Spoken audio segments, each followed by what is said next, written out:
And I think this last 2 months, I don't think we want to be relying on the Americans for anything, especially food. If Canada ever says no to American farm products, who do you think feels the pain first? Politicians and Washington corporate executives? No. It's regular folks like us. Canada isn't just another customer. They're our neighbor, our most reliable buyer, and in many cases, our biggest one. Losing them isn't just losing a few sales. It's like losing one of the main pillars holding up American agriculture. And today we're taking a hard look at 10 U.S. states, where just one decision from the northern border could send their entire food production chain crashing down like a line of dominoes. This scenario is built on real data and current trends, not to spread fear, but to raise awareness, because the warning signs are already here. 1. Illinois. In Illinois, farming isn't just a job, it's a legacy. This slice of the Midwest has long been known as America's food wallet, where corn, soybeans, beef, and pork are shipped out to feed the world. But today that wallet is being quietly and brutally emptied. Over 2.6 million tons of Illinois farm goods head straight to Canada every year. No middlemen, no roundabout routes. Just a stable, decades-long partnership that farmers have counted on like clockwork. But what happens if that connection suddenly breaks? Part of that answer is already unfolding.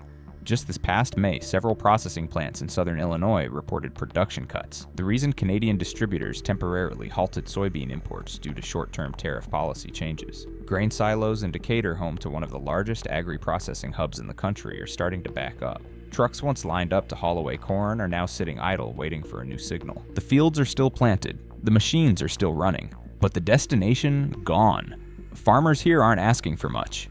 They're not looking for bailouts or sympathy. They just want a stable market somewhere to send the crops they've poured their lives into. But when Canada steps back, it's like standing at a crossroads with sacks of seed in hand and no road left to plant. What's worse, Illinois doesn't just grow food, it processes it. So when exports take a hit, the pain hits twice, once in the fields and again on the factory floor. Meatpacking workers in western Illinois are now being told to take rotating shifts. A warehouse in Peoria just announced it's going into maintenance mode, all because orders from the north stopped showing up. And if you think this is just a local shakeup, think again. Illinois is a key link in America's entire food supply chain. If it stumbles, hundreds of other places stumble with it. So when a powerhouse state one that used to pride itself on a fully integrated value chain can't stay steady after just one partner pulls out, what hope does the rest of rural America have where everything still depends on land water and soybeans? 2. Iowa. If Illinois is the industrial heart of American agriculture, then Iowa is its lifeblood, the quiet, steady current that keeps the entire system alive. It's not flashy. It doesn't boast mega logistics hubs or headline-grabbing meat exports, but this unassuming state is the rock-solid foundation behind much of what ends up on America's dinner plates. Iowa produces nearly 15% of the nation's corn and soybeans, and in every container that rolls north from its fields, there's always a portion bound straight for Canada's food chain into grocery stores, restaurants, and livestock feed operations across the border. So what happens if Canada slams the door shut on U.S. farm trade? A farmer in Polk County might tell you, "I never stopped planting, but now there's nowhere for the seeds to go." The fields are still green, but the phones, silent. Export contracts postponed indefinitely, and prices dropping by the day. Because without buyers, millions of bushels of soybeans might as well be sand in a silo. Here's the danger: Iowa doesn't grow food to eat. It grows food to sell. And when its second largest market, Canada, pulls out, the entire value chain feels the hit. From the farms, to the grain elevators, to the biofuel plants, it all slows down. An ethanol facility in Mason City just announced it's shutting down 2 weeks out of every month. A grain co-op in eastern Iowa scrapped its expansion plans altogether. The message is clear: without a destination, production becomes a burden. Even worse, Iowa is caught in what you might call a double dependency loop. They don't just grow to sell to people, they grow to feed livestock, then sell the meat. So a hit to corn and soy doesn't just stop the first round of revenue, it suffocates every link that follows. A domino effect with no one left to catch the fall. You might think Iowa will bounce back, but remember, crops can regrow. Trust doesn't. And when a state that lives and breathes exports starts to feel abandoned, that's when other parts of America will begin to hear the same cold wind blowing in their direction. 3. Minnesota. Minnesota has never needed to brag to prove its worth. It's not as loud as the corn-dominant states, not as flashy as the meat-exporting giants. But don't mistake quiet for weakness, because Minnesota is home to one of the most stable and resilient agricultural systems in America.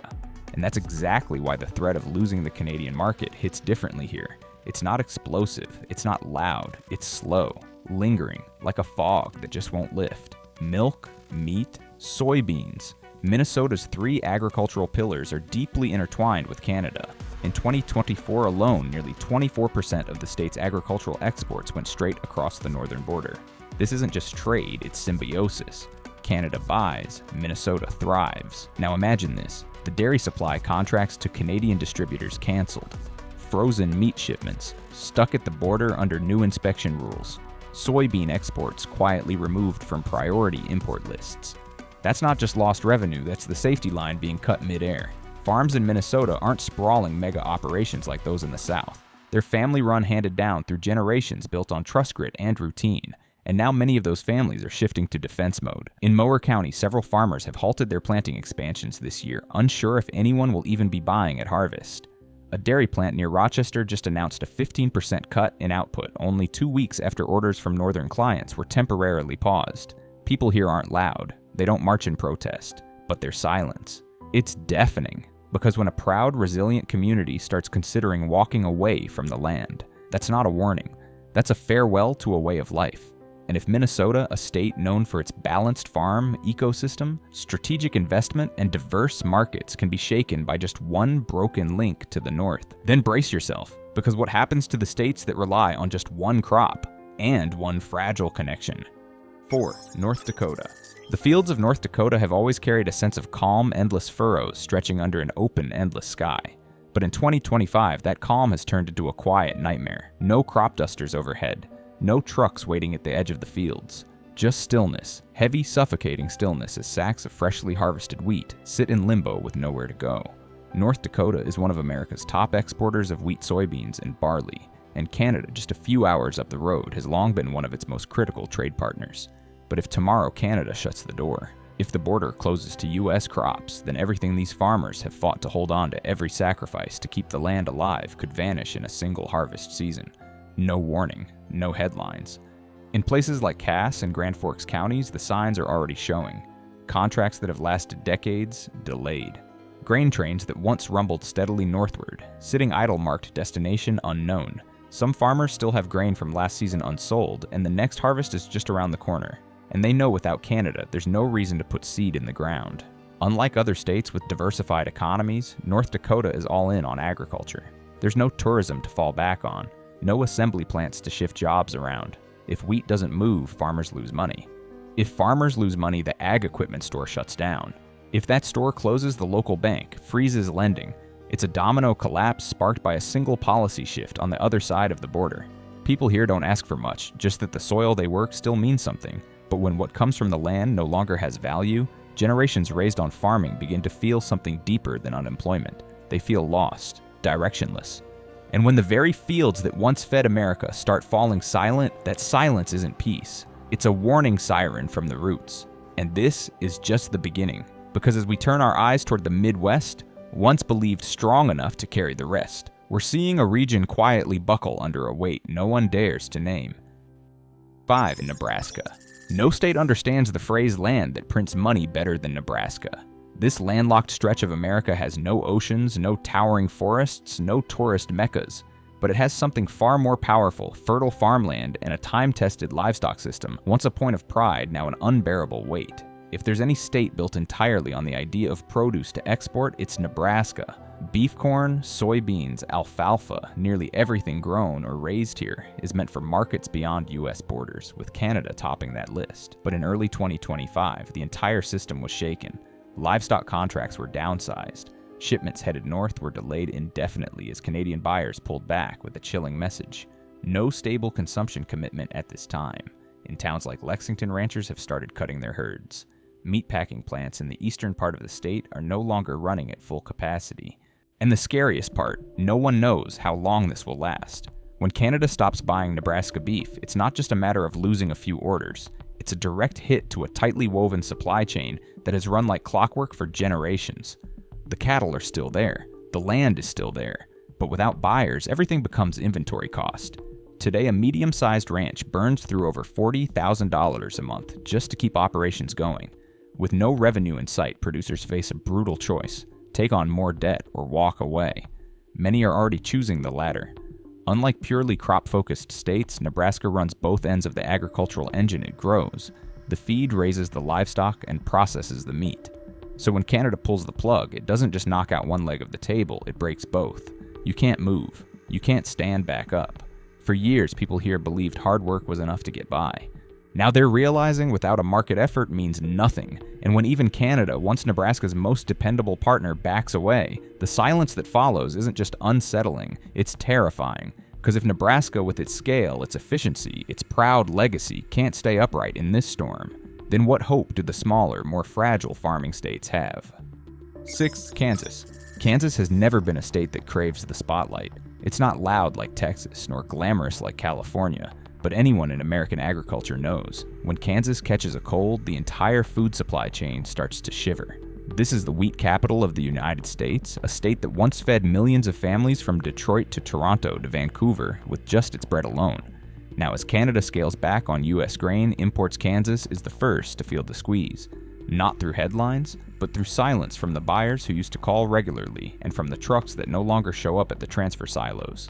Farmers in Salina and Dodge City still plant still sweat under the sun, but when harvest comes, the market meets them with indifference. Domestic wheat prices are in freefall not because the wheat is bad, but because the biggest buyer across the border is quietly backing away. That quiet retreat has thrown the entire Kansas System Farms Mills transportation into a state of paralysis. Unlike states that specialize in livestock or vegetables, Kansas runs on scale. Here you can drive for miles and never see the end of a wheat field. But when no one's buying, scale becomes a burden. In those endless golden plains, they start to look more like a debt-soaked cloak, weighing down the farmers who once wore them with pride. People in Kansas are watching a vicious cycle unfold. Surpluses rise, prices fall. Banks tighten their grip. Equipment is sold off for scrap. Some of the same farmers once crowned wheat kings are now putting acres of family land, once their greatest pride, up for sale, just to make it to year's end. And the bitter truth, Kansas didn't do anything wrong.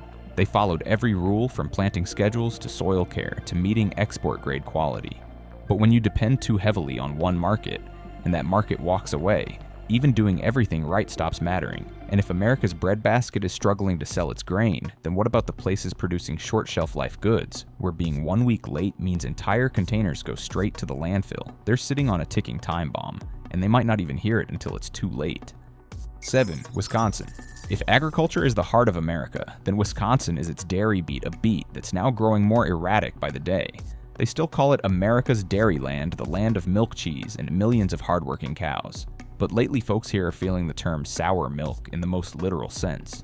Not because of fermentation, but because the entire market is spoiling in ways no one expected. Wisconsin cheese doesn't just fill shelves in American supermarkets, it shows up on dinner tables across Canada, melted into pizzas, stacked in burgers, and served at backyard BBQs. For years, that northern neighbor was considered a golden pipeline for the state's dairy processors. But in June 2025, the orders just started drying up. No warning, no statements, just silence and the quiet reality that Canadian buyers had simply moved on. A cheesemaker in Green Bay once joked, "As long as there's a cow, there's cash." But now the cows are still eating, still producing milk. The money, it stopped coming. Raw milk prices have collapsed because processors no longer have anywhere to send the product. Some facilities have been forced to dump thousands of gallons every week, not because the milk's bad, but because no one's buying. And here's the brutal truth, milk doesn't wait. Unlike wheat or corn, which can sit in silos, milk has a shelf life measured in days. If it doesn't sell fast, it becomes both an environmental hazard and a financial disaster. Dairy farmers in Dane Monroe and La Crosse are now living hour by hour, producing then praying someone shows up to take it. Trade once based on contracts now feels like it runs on hope. Wisconsin used to stand as the gold standard for modern farming, clean, efficient, well run. But every system, no matter how polished, has its breaking point. And when Canada pulled back, even the best practices and newest technologies couldn't fix what was fundamentally missing a customer. Without buyers, even the most advanced dairy operation is just a slow bleed decorated with stainless steel and digital monitors. But here's what's even more alarming. Milk, cheese, butter. These aren't niche products. They're essentials. They're American staples. And if even those can't hold their ground in the global market anymore, what hope do the more fragile industries have, those that demand bigger capital, higher risks, and longer returns? 8. Texas. Canada used to be one of the most loyal buyers of Texas livestock premium beef corn hay and grains used in feed production, but since early 2025, something's changed. Logistics firms started reporting quarterly shipment drops. Export brokers saw contracts postponed without clear reasons, and slowly ranchers in Amarillo, Lubbock, and San Angelo began to realize their most dependable customer had quietly walked away. Texas isn't a place that crumbles easily, but here damage doesn't come with noise. It seeps in like dry desert soil, absorbing water slowly and without warning. When one ranch loses a contract, the slaughterhouse slows down. The trucks sit idle. Fuel suppliers, packing plants, even the factory making the rope to tie cattle feel the ripple. Every cog in the machine starts turning slower. Not because it's broken, but because there's no reason to spin, and the bitter truth, Texas was always seen as one of the most resilient states. That reputation became its weakness. Farmers here went big investing, heavily scaling up, trusting that the market would never let them down. But when it did, the losses weren't just big, they were devastating. Some large ranch owners have slashed staff by 40% in just 2 months, and many Latino workers who built their lives here have had to pack up and head home, retirement dreams gone with the paycheck. In the farming towns across the Texas Panhandle, the grocery stores are still open, but the meat counter's quiet. People are spending more carefully now because they know if one more contract gets canceled, this year's Christmas dinner might look more like a Tuesday lunch. Texas hasn't fallen, but it's trembling. And maybe that's the scariest part. Because if the leader of the pack is already buckling what hope is left for the small farms up in the Northeast, those who grow corn and greens on narrow lands entirely dependent on exports with no wide open acres to fall back on. 9. Ohio. Ohio's vulnerability doesn't come from the land, it comes from where things are headed. Unlike Iowa, Illinois, or Indiana, Ohio isn't known for growing raw crops at massive scale, but it's where everything passes through packaged, processed, frozen, and shipped out. So when Canadian consumers suddenly hit pause, the entire state's engine froze with them. A meat plant near Dayton that once ran 3 shifts a day now barely manages 1. Processed grain containers from Toledo sit gathering dust, their shipping windows expired because the Great Lakes ports have announced domestic priority. But perhaps the worst blow is psychological. Canadian partners have started requesting to reroute orders to European or domestic suppliers for reasons they call long-term stability. That's no longer a warning, that's a quiet verdict. People in Ohio understand agriculture isn't just what happens out in the fields. It's a network of survival where every packer, freezer, truck driver, and conveyor belt mechanic depends on one thing: the movement of goods.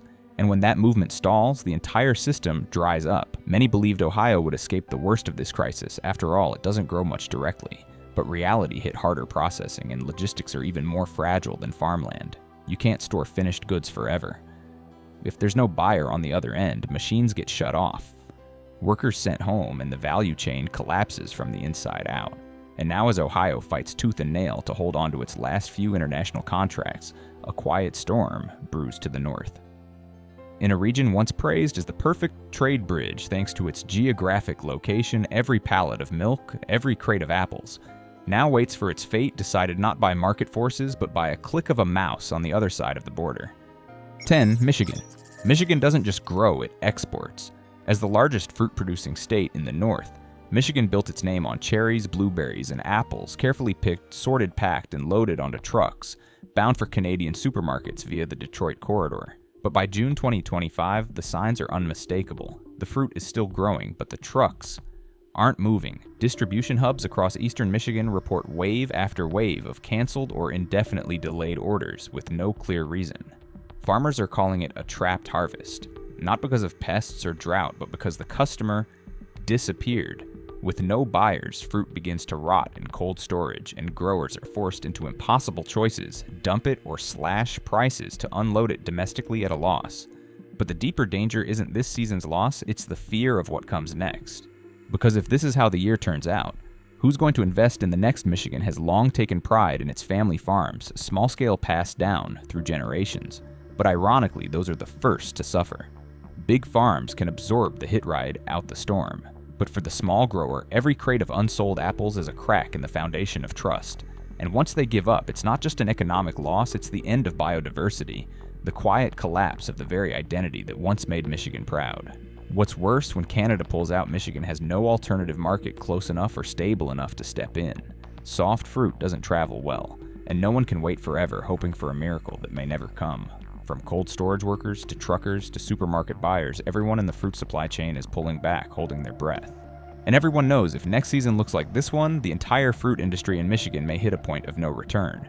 A single apple left unsold might not mean much, but when millions of apples, cherries, and berries are rejected in silence, it signals something far more dangerous. a collapse from the roots when trust between two neighboring nations is no longer built on crates of produce, but left to decay in the dark. If a single silent decision from Canada, no protests, no declarations, just a stream of orders that stopped coming, is enough to shake multiple US states to their core, what does that say about the future of American agriculture? Are we still standing strong on our own soil, or has our once proud food system become a burden too heavy for our communities to carry? Do you believe the government corporations or the people can still turn things around? Or has that window already closed? Let us know what you think in the comments, because your voice does matter, especially when it comes to what's happening right here at home. And if you found this video insightful, don't forget to like, subscribe, and turn on the notification bell so we can keep bringing you stories that reflect real life in America, even when the mainstream media stays silent.